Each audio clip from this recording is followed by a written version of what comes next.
کہا کہ اس میں کچھ گڑبڑ ہو گئی ہے، اس میں ہاں تو یہ دوبارہ سے ہوگا. تو میں جا کے کہا کہ دوبارہ نہیں، آپ 4 بار الیکٹ میں ہوں گا. اس کی وجہ یہ ہے کہ جتنی پنجابی سوداگران نے دہلی کی لڑکیاں کیمپس میں آ سکی ہیں، ان سب کے گھروں پہ میں نے جا کے ان کے والدین کو یقین دلایا ہے کہ کیمپس سے آپ کی لڑکیاں اگر ویسے نہیں آئیں گی تو ہم لوگ ان کو گھر چھوڑنے آئیں گے. وہ روتی تھیں بیچاری کہ ہم فائنل میں آ گئے، ہمارا اور شفٹ ہو گیا ہے، تو ہمارے والدین کہہ رہے ہیں کہ ہم وہاں نہیں بھیجیں، کیونکہ اس وقت ہر ایک آدمی تو اپنی لڑکی کے لیے ٹرانسپورٹ پرووائڈ نہیں کر سکتے. صرف معصومہ حسن تھی جو آتی تھی گاڑی سے، اور کوئی ان کے باپ بھیج دیتے تھے اپنی گاڑی سے.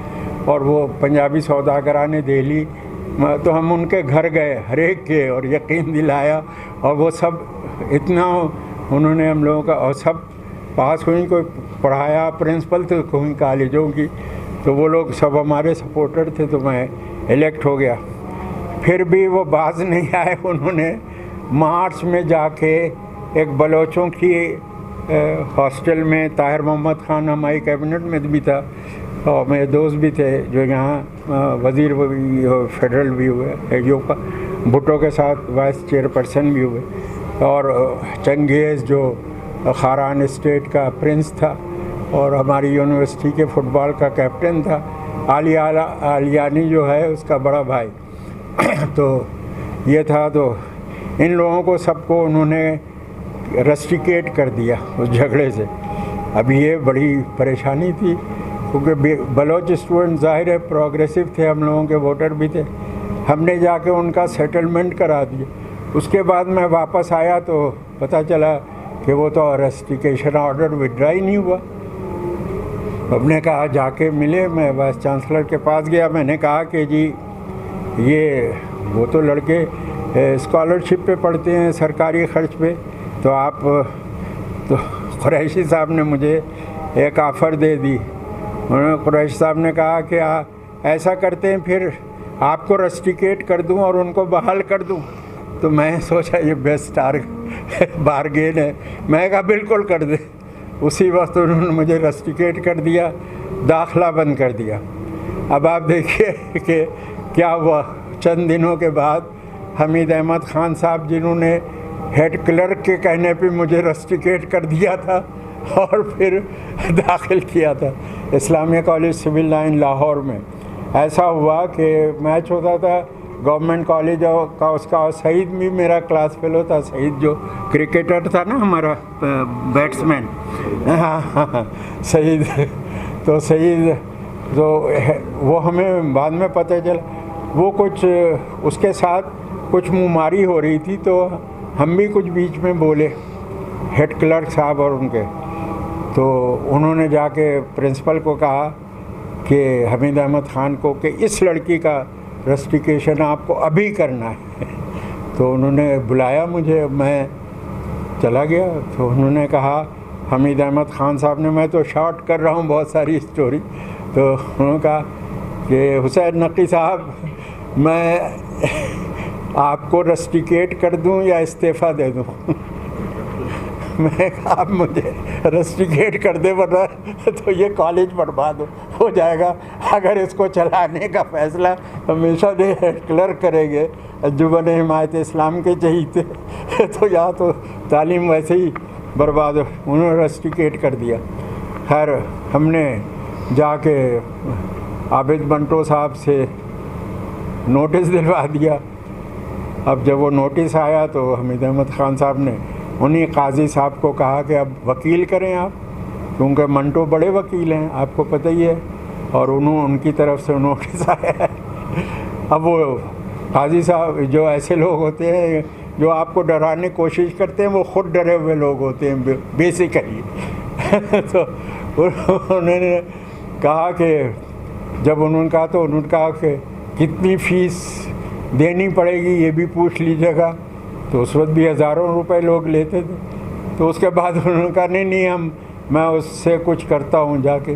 تو ہم لوگ پاک ٹی ہاؤس میں بیٹھتے تھے، اور ہمارے احمد مشتاق ملازم تھے اس میں بینک میں، اور سجاد باقر رضوی صاحب ہمارے لیکچرر تھے.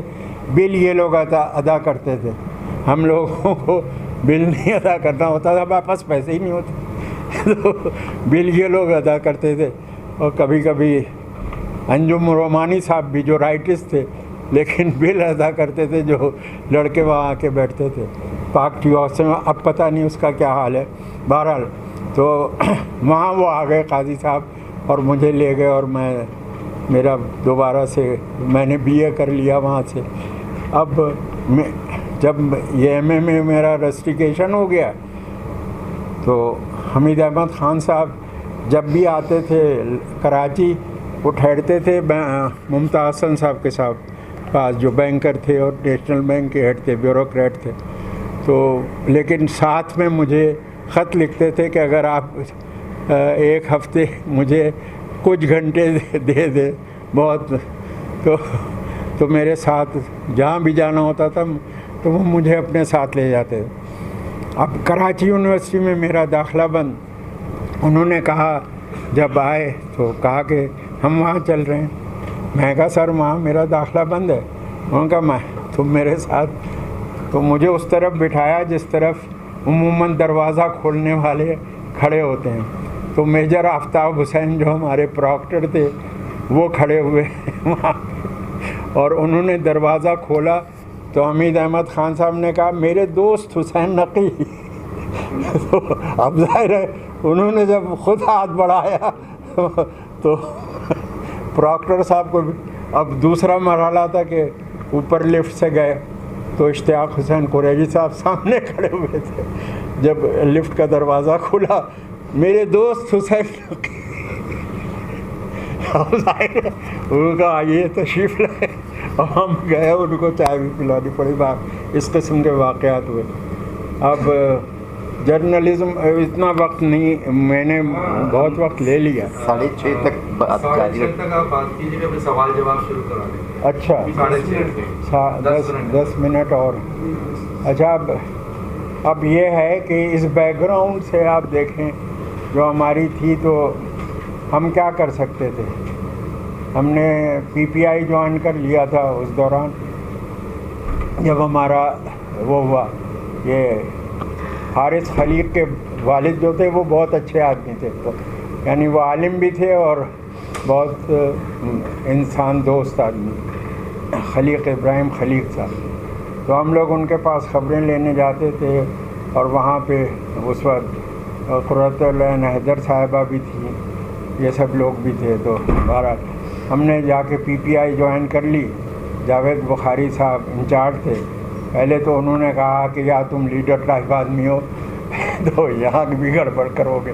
تو ہم نے کہا نہیں، ہم جو کام کرتے ہیں ایک وقت میں ایک کام کرتے ہیں. میں اسٹوڈنٹ لیڈر میں اب نہیں ہوں.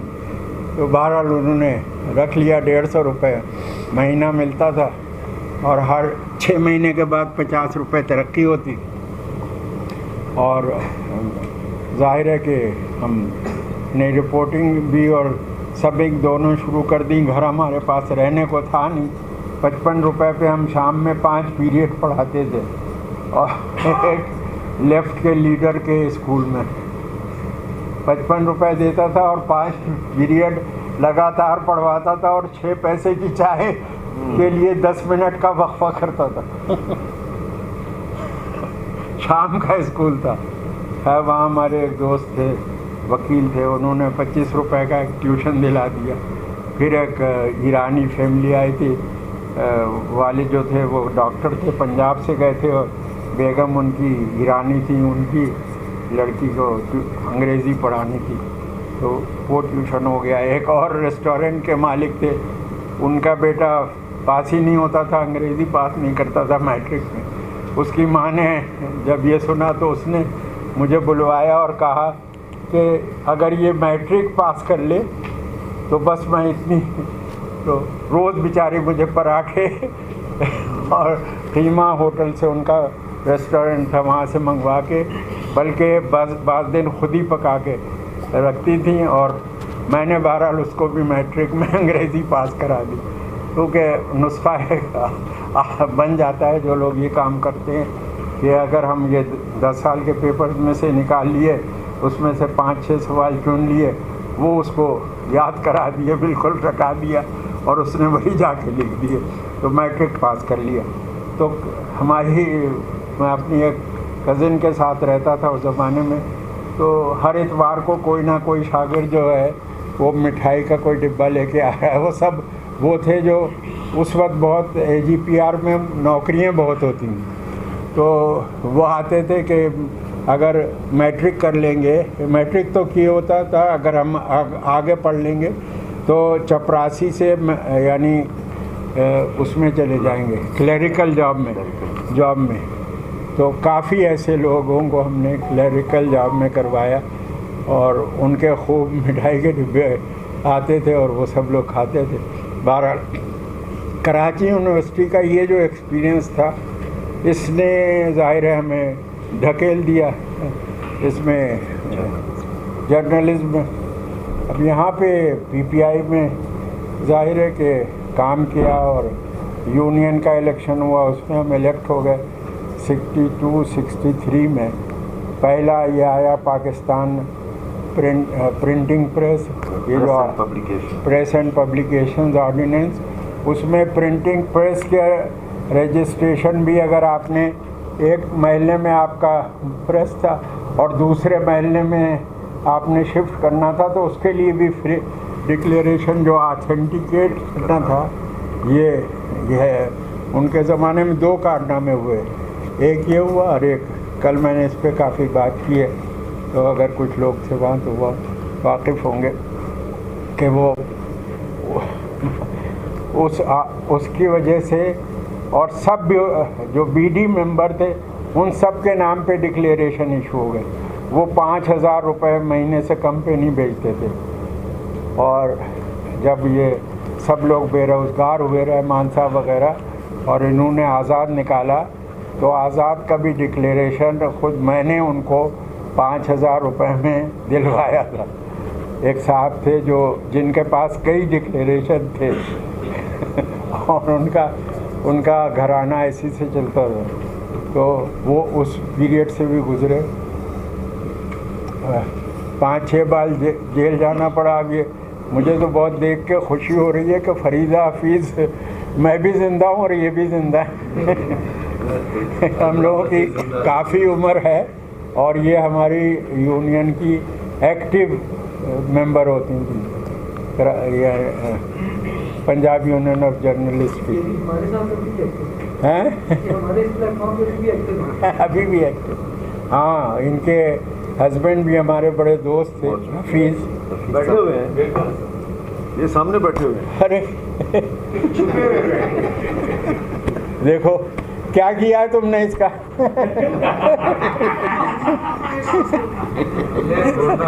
آپ آگے آگے بیٹھ جائیں ادھر۔ اچھا، یہ اس وقت کے دوست تھے ہمارے۔ اچھا، میرا خیال ہے یہ 10 منٹ ختم ہو گئے، اور پتہ نہیں کچھ نہیں ویسے تو اچھا، یہ ایگزیکٹلی یہ سوال جو قلعے کا انچارج تھا اس نے مجھ سے پوچھا۔ اس نے کہا کہ مجھے تو یہ کہا کہ میں انڈین ایجنٹ ہوں، میری ٹانگ توڑ دی تھی، اب دوبارہ سے مجھے جب وہ ثابت ہو گیا تو دوبارہ سے بھرتی کر دیا۔ وہ لنگڑاتا تھا، تو اس نے مجھ سے یہی پوچھا کہ پہلے بھی آپ نے مطلب اس کے بھی خلاف تھے، اس کے بھی خلاف ہے، آپ سب کے خلاف کیوں جاتے؟ میں کہا بھائی میں کسی کے ذاتی طور پہ خلاف نہیں ہوتا ہوں۔ بھٹو صاحب کو تو ہم نے جس وقت ان کو کوئی رپورٹ، جب وہ نکلے تھے تو حیدرآباد میں تھا، اس وقت APP کا آدمی اس میٹنگ میں نہیں جاتا تھا جس میں بھٹو صاحب تقریر کرنے والے ہوتے تھے، اور مطلب ان کو میر علی احمد تالپور ہمارے بزرگ بھی تھے، دوست بھی تھے، اور بعد میں ضیاء الحق کی کیبنٹ میں بھی شامل ہوئے، ڈیفنس منسٹر تھے۔ تو مجھے گھر سے پکڑ کے لے گئے اپنے پاس اور کہا کہ صبح جب یہ ہوگی ووٹ ٹیکنگ، وہ صبح ان کے لیے گارڈ آف آنر ہوتا تھا، تو تم اور میں ساتھ کھڑے ہوں گے اور تمہیں گارڈ آف آنر ملے گا۔ میں نے کہا مجھے میرے خلاف وارنٹ نکلے ہوئے ہیں تو کسی کی مجال، اور واقعی ایسا ہی ہوا کہ ہم کینٹ میں جہاں وہ ٹھہرے ہوئے تھے وہاں پہ گارڈ آف آنر ہوئی. اچھا بھٹو صاحب کا تو یہ ہوا کہ ہم نے چونکہ بھٹو صاحب کو بہت سپورٹ کیا تھا تو ہم اپنی ظاہر ہے کہ انہوں نے ایک بہت معرکت و لارہ تقریر کی تھی حیدرآباد میں انٹرنیشنل افیئرس پہ 4 گھنٹے، تو میں نے اس کو رپورٹ کیا تھا اور وہ کہیں نہیں چھپی. ڈان میں 3 پیرے میری خبر کے چھپے تھے، تو وہ فرنٹ پیج دیکھ رہے تھے اور مہمان تھے انہیں کے تالپور صاحب کے، ان کے گھر پہ ناشتہ ہو رہا تھا، میں بھی تھا وہاں. تو میں نے کہا فرنٹ پیج پہ نہ تصویر چھپے گی نہ خبر چھپے گی، اندر الٹے ہیں آپ صفحہ.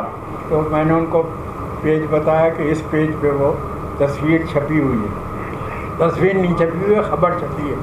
2.5 کوئی میرا خیال ہے 6 انچ پورے نہیں تھے، 4 انچ کی وہ خبر چھپی ہوئی. تو یہ حالت ہوتی تھی. تو بھٹو صاحب جب وہ انہوں نے جو کام کیے، مثلاً سب سے پہلے یہ ہوا کہ شیخ مجیب نے لاہور میں تقریر کی اسی زمانے میں، اور میں نے اس کو رپورٹ کیا. اس میں انہوں نے کہا، میں نے لکھا بھی ہے، انہوں نے کسی نے جعفر احمد نے اپنی جو میری یہ چھاپی اس میں بھی چھپا ہے اور پی ایس روجے نے بھی چھاپا ہے وہ مضمون. تو اس نے کہا کہ الیکشن ہوگا اور ہماری میجورٹی ہوگی، ہم حکومت بنائیں گے تو 2 کام کریں گے. ایک تو ہم کریں گے ڈریسٹک لینڈ ریفارم، اس سے یہاں ملکوں وڈیروں کو جاگیرداروں کو نقصان ہوگا. جب ہم نے جگتو فرنٹ کی حکومت بنائی تھی وہاں کی تھی تو اس پہ ہندو جاگیرداروں کو نقصان ہوا. دوسری میں بات آپ کو صاف بتا دوں کہ جب تک 56% گزیٹڈ افسر فوج اور سول سروس میں نہیں ہو جائیں گے ایسٹ پاکستان کے، اس وقت تک اس میں یہاں سے کوئی نہیں، یعنی ویسٹ پاکستان سے کوئی نہیں لیا جائے گا. تو بھٹو صاحب فلیٹیز میں ٹھہرتے تھے کارنر والے کمرے میں. اس وقت تک مجھے انٹری تھی ان کی کہ میں ان کے بیڈ روم میں بھی جا کے گپ شپ لگا تھا. تو انہوں نے، میں گیا وہاں تو خیر انہوں نے کہا ہاں کیا ہوا؟ میں نے کہا آپ کو بہت مبارک ہو. کہنے لگے مجھے کیا مبارک ہو؟ میں نے کہا اب آپ کی جاگیریں بچ جائیں گی اور بیوروکریسی کی اور فوجی افسروں کی نوکریاں بچ جائیں گی. میں نے کہا ایک بات البتہ ہوگی کہ پاکستان ٹوٹ جائے گا جب ایسا ہوگا، کیونکہ آپ جو کہہ رہے ہیں کہ آپ کو شیئر دیا جائے پاور میں، تو کس بنیاد پہ؟ یا تو آپ جب ایل ایف او تھا تو اس میں یہ کرواتے، ایل ایف او جو بنا تھا.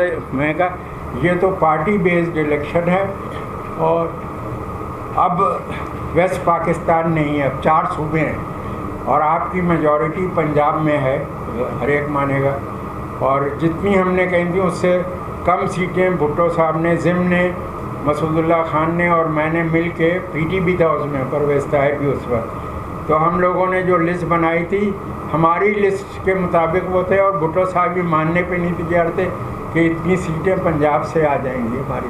تو ہم نے کہا آپ کی میجورٹی پنجاب میں ہے اور سندھ میں تھوڑی سی میجورٹی، 2 صوبوں میں تو آپ کی میجورٹی بھی ٹکی، تو آپ کس بنیاد پہ یہ مانگ رہے ہیں اپنا شیئر؟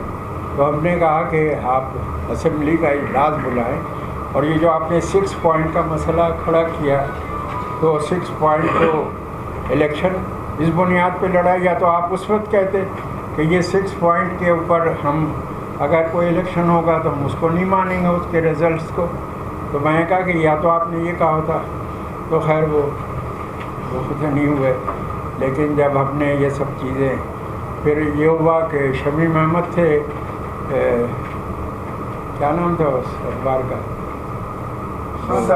سن.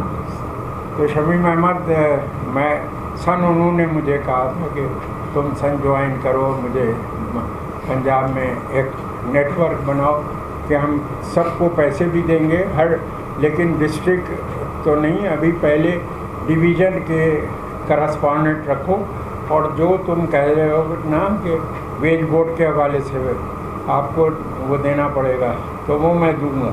اور انہوں نے دیے بھی جب تک تو رات میں فون آیا مسعود اللہ خان کو، انہوں نے میرے گھر بھیجا کہ صبح تم نے جانا ہے ڈھاکہ. اب زہرا کو میں نے کہا کہ بھائی کچھ کپڑے وپڑے رکھو، کیوں جانا ہے؟ انہوں نے کہا کہ چونکہ تم دونوں سے واقف ہو.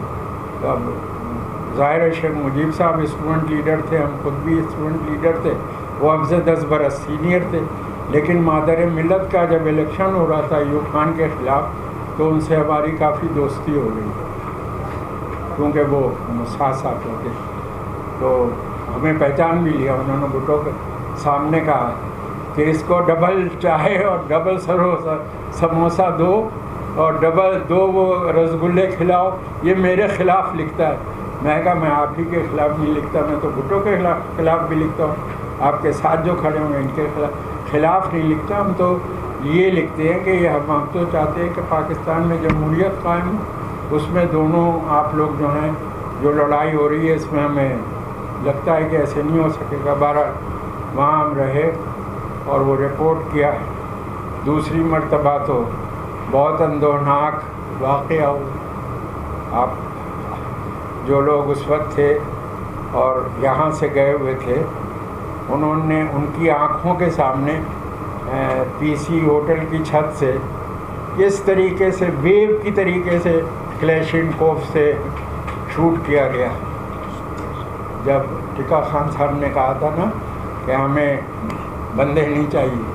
یہ کس سال کی بات ہے؟ 71.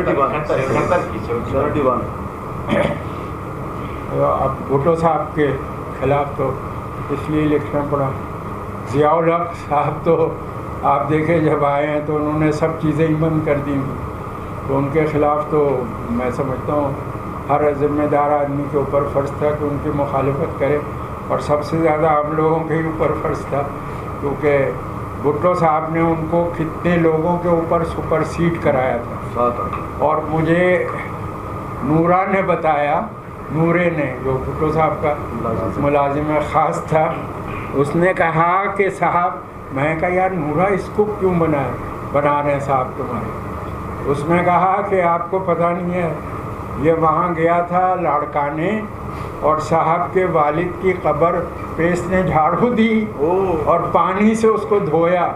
اور جب ہم لوگوں نے کہا سر آپ یہ کیا کر رہے، تو انہوں نے کہا یہ اتنا عظیم لیڈر ہے، اس نے مسلمانوں کی شان بڑھا دی ہے، تو اس نے ہمارے سامنے یہ سب تقریر کی. تو بھٹو صاحب نے ان کو خوشامد پسندی جو ہے اس کے نتائج پاکستان میں تو بہت بھگتے گئے. کوئی اور مختصر سوال کی. میں صحافت کا طالب ہوں. ہم ابھی ڈھاکہ پر بات ہی کر رہے تھے سر، کل ڈھاکہ پہ بات. بھٹو صاحب نے کولیبریٹ کیا، میں ان کو کولیبریٹر کے طور پہ سمجھتا ہوں کہ انہوں نے اگر وہ کولیبریٹ نہ کرتے، یا میری ان کی بہت بحث بھی ہوئی ہے اس پہ کہ اگر وہ کولیبریٹ نہ کریں گے، اس سے پہلے جب یہ واقعہ ہوا اور ابھی وہ صدر اور ماشاء اللہ ایڈمنسٹریٹر نہیں بنے، تو میں نے کہا تھا کہ اگر آپ نہ کریں تو اسمبلی میں جائیں تو وہاں پہ 6 پوائنٹس بھی ڈائلیوٹ ہو جائیں گے، کیونکہ ادھر سے ولی خان دوسرے لوگ بھی تو جائیں گے نا. اور جب اسمبلی میں کوئی چیز جاتی ہے تو وہ ایگزیکٹ، تو جیسے جرنلسٹ ہے، اگر ہم 19 ڈیمانڈ رکھتے تھے تو کبھی ایکچولی ہمارا آبجیکٹو بھی یہ ہوتا تھا کہ یہ 3 نہیں ہوں گے تو ہم اس کو جاری رکھیں گے، 16 کو ہم مان لیں گے بحث مباحثے میں. تو وہی تھا. تو میں ان کو کولیبریٹر سمجھتا ہوں کہ انہوں اگر وہ کولیبریٹ نہ کرتے تو پنجاب کھڑا ہو. پنجاب سے لوگ جا رہے تھے، آپ دیکھیں نا، محمود علی قصوری نے، رضا قصوری نے بھی کہا تھا، لیکن میاں صاحب نے بھی کہا تھا ہم لوگوں کو کہ میں ظاہر ہے کہ سب ان کے وہاں دوست، تو ان کا کہ میں ضرور جانا چاہتا ہوں. لیکن بھٹو صاحب نے لاہور میں اس تقریر میں نے سنی بھی، رپورٹ بھی کی کہ میں ٹانگیں توڑ دوں گا جو جائے گا. اب اس سے لوگ اب تو کل میں نے آپ لوگوں کو سنایا کہ جنرل مجیب صاحب نے قائد اعظم کے ساتھ علامہ اقبال کو